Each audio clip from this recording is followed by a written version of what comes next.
I'm Adam. And I'm Tango. And this is Where There's a Williams, There's a Way. Hey Tango, have you ever wanted to go to space? At some point, everyone wonders what it's like to fly. And being in space is as close as it gets to that. So you don't think about having superpowers? Of course I do, but superpowers aren't real. That's not necessarily true. In today's book, the main character, Katherine Johnson, has a superpower of intelligence. The title even calls her a computer. That doesn't make her a robot or a cyborg. A computer is someone who makes calculations or computes numbers. Okay, you're right. I was just trying to have some fun with it. In today's book, we see how this marvelous woman became a computer. Let's get started.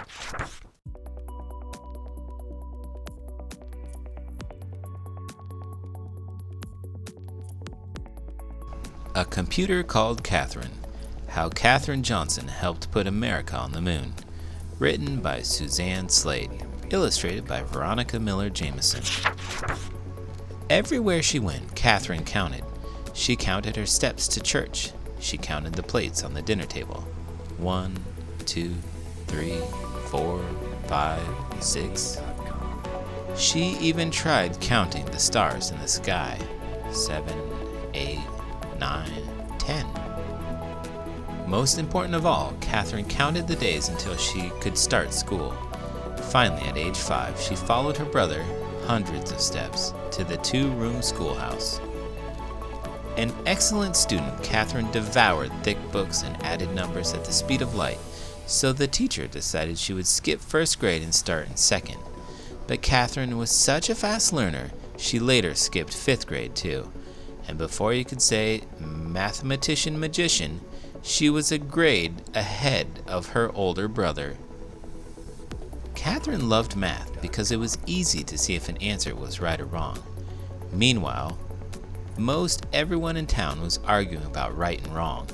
Some people said it was wrong for children with different skin colors to attend the same school. Others said it wasn't right for women to work at the same job as men. Their arguments seemed wrong to Katherine. As wrong as 5 plus 5 equals 12. She believed everyone should be treated the same, so she kept working hard in school and dreamed of a future when all people would have equal rights.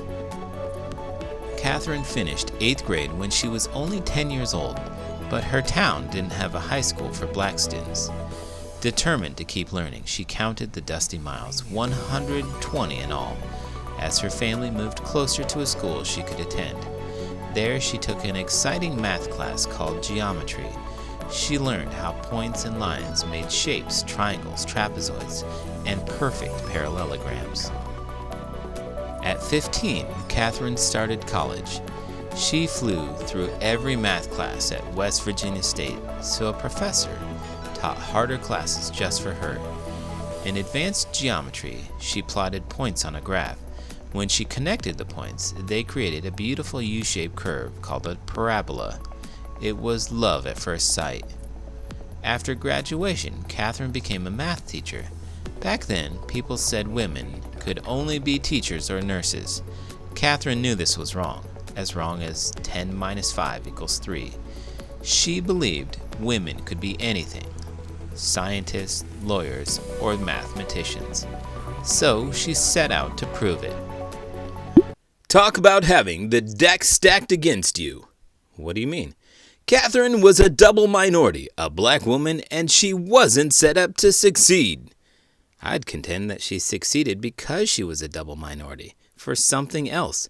She had a brilliant mind and grit. What is grit? Grit is passion and perseverance for long-term and meaningful goals. It's the ability to persist in something that you feel passionate about and persevere when you face obstacles. This kind of passion is not only about intense emotion or infatuation. So basically, it is never giving up. Exactly. People that possess grit are more likely to succeed because they're so driven by success, they simply won't give up until they achieve it. Katherine discovered a research center in Virginia that was hiring women mathematicians. They were called computers because they made calculations that helped the men engineers design airplanes and flight patterns.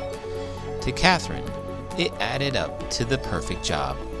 All day long, she punched buttons on a calculator just like the other women. She solved long math equations just like the other women. She wrote answers on a huge data sheet just like the other women. But Katherine wasn't like the other women. She asked questions, lots of questions. What were her calculations used for? Why were they important? How did her answers help design airplanes and flights? The men engineers noticed the women who asked intelligent questions and how quickly she solved difficult math problems. So they asked Katherine to join their space team. Its mission, send America's first astronaut into space. Katherine said yes. Then she discovered that women weren't allowed to attend the group's meetings. She knew this was wrong as 5 times 5 equals 20. So she asked if she could go. Women don't ever go to those, the engineers replied. Is there a law against it? Katherine asked. No. So Katherine showed up at the next meeting, ready to work. Astounded by her geometry skills, the team asked her to calculate when America's first space flight should blast off. Katherine agreed, but first she asked questions like, where should the rocket splash down? How high should it fly? When should it land? With that information, Katherine carefully computed the rocket's flight path, a beautiful U-shaped curve. Next, she worked backward to figure out the time it should blast off. Then she began counting the days until launch. On May 5th, 1961, Alan Shepard blasted off. Following Katherine's flight path, he soared into the silvery sky.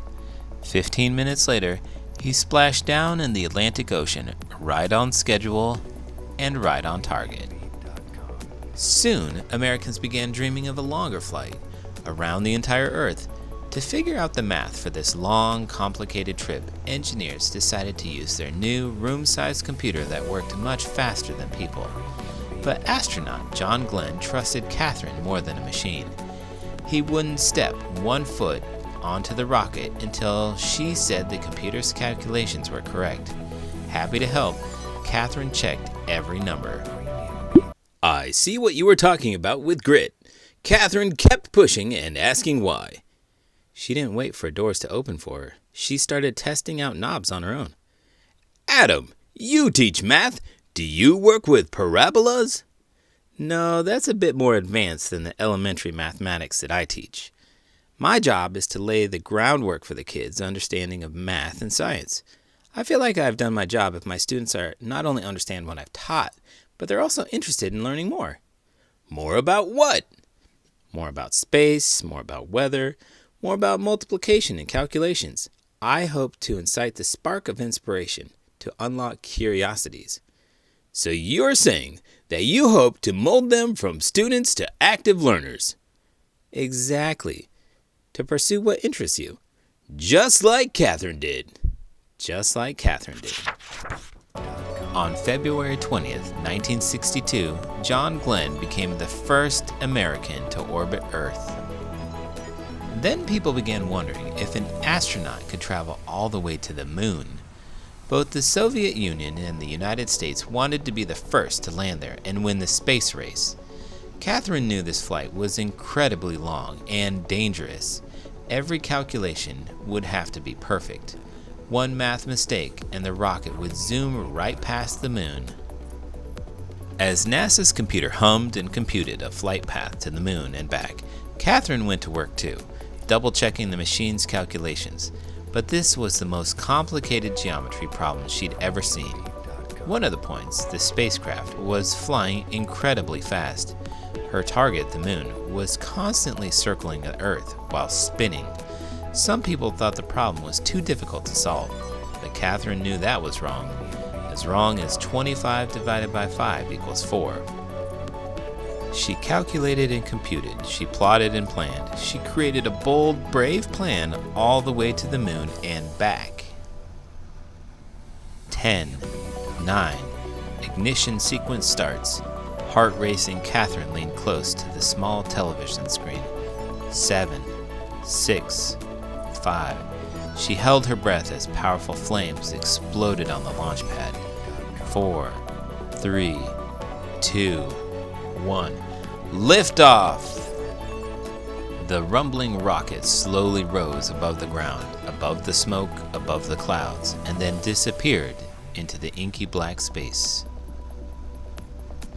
4 days later, as Neil Armstrong took his first steps on the moon, Katherine smiled and began to count. Girls are capable of doing everything men are capable of doing. KJ. If you want to know, ask a question. There's no such thing as a dumb question. KJ. Proposed flight path for Alan Shepard's first American spaceflight. Katherine Johnson at her desk. NASA report co-authored by Katherine. Apollo's proposed flight path to land on the moon and return to Earth. It is amazing what people can do if they put their minds to it. I know, right? How scary would it be to do something for the first time in the history of the world? Sometimes people think that being creative and being scientific are the opposite. But I think that you have to think outside the box to accomplish something that hasn't been done before. Like designing a tennis shoe for horses. Not what I was expecting you to say, but sure. Or inventing a flying car. I have to think that will happen one day. Or a time machine. Or creating a YouTube channel to entertain and inform. You invented that? No, I didn't. But I love your enthusiasm. And speaking of loving things, if you love this video, please make sure to give it a thumbs up and subscribe to the channel. I'm Adam. And I'm Tango. And this is Where There's a Williams, There's a Way. Timeline. 1915. NACA, National Advisory Committee for Aeronautics, is created. August 26, 1918. Katherine Coleman is born in White Sulphur Springs, West Virginia. 1928. Katherine starts West Virginia State High School at age 10. 1932. Katherine begins studying at West Virginia State College at age 15. 1937. Katherine graduates from college with a Bachelor's of Science in Mathematics and French, summa cum laude, at age 18. 1939. Katherine marries James Francis Goebel. 1953.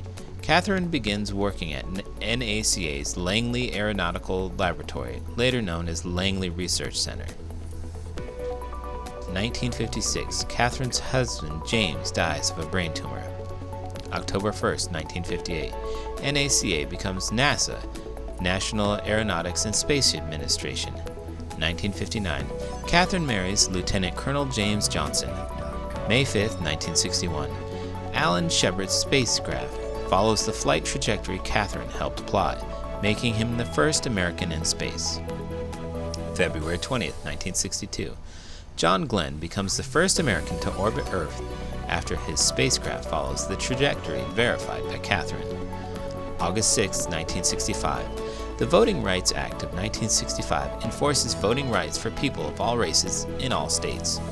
July 16, 1969. Apollo 11 blasts off following the flight path designed and approved by Katherine. July 20, 1969. Neil Armstrong is the first person to walk on the moon. July 24, 1969. After following Katherine's flight path back to Earth, the Apollo 11 crew splashes down in the Pacific Ocean. 1973. Congress approves August 26 as Women's Equality Day. This is the day the 19th Amendment giving women the right to vote was passed in 1920 and is also Katherine's birthday. 1986. Katherine retires after working for NASA for 33 years. November 24th, 2015. President Barack Obama awards Katherine the Presidential Medal of Freedom, the highest honor given to a civilian. Author's note. When I first learned of Katherine Johnson in November 2015, I immediately felt a connection with her because I also adored math from a very early age, pursued my passion for it in college, and later worked on rockets and spacecraft in the aerospace industry, surrounded by men. During my research for this book, I especially enjoyed listening to Katherine share her experience in interviews, as well as researching photos and documents from her childhood and work at NASA. She is a true trailblazer trailblazer for women in science and math, so I was pleased to see her story gain worldwide admiration through the Hidden Figures book and movie. Katherine's love of numbers began at a very young age. As a child, Katherine counted whatever crossed her path, dishes, steps, and stars in the nighttime sky. She became a computer in 1953 when she went to work as a mathematician in the National Advisory Committee for Aeronautics, NACA, in Virginia. NACA became NASA a few years later, in 1958. As a computer, Katherine calculated the flight trajectories and orbits for historic space missions and worked on the Space Shuttle program.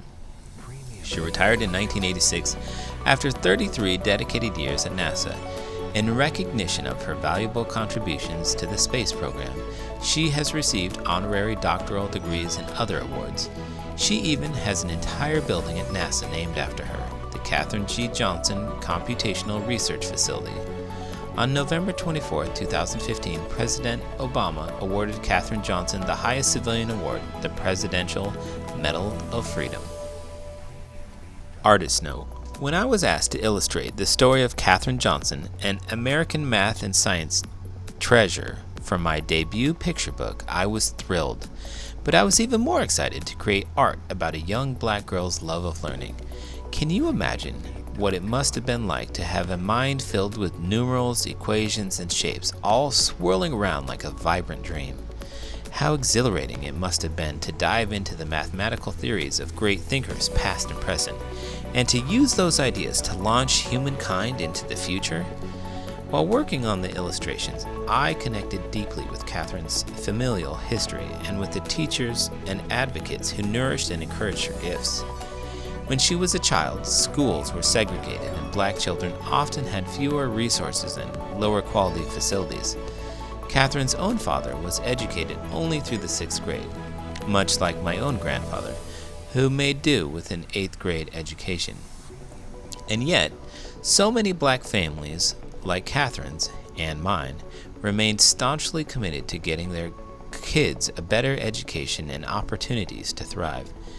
Thanks in large part to her family and friends, we now celebrate Katherine Johnson as the genius mathematician who helped NASA accomplish many of its greatest achievements. I'm proud to have helped create this book about her for young readers who I hope will be inspired to use math, science, words, and art to change the world themselves. Did you know Katherine Johnson was rejected by NASA the first time that she applied for a job there?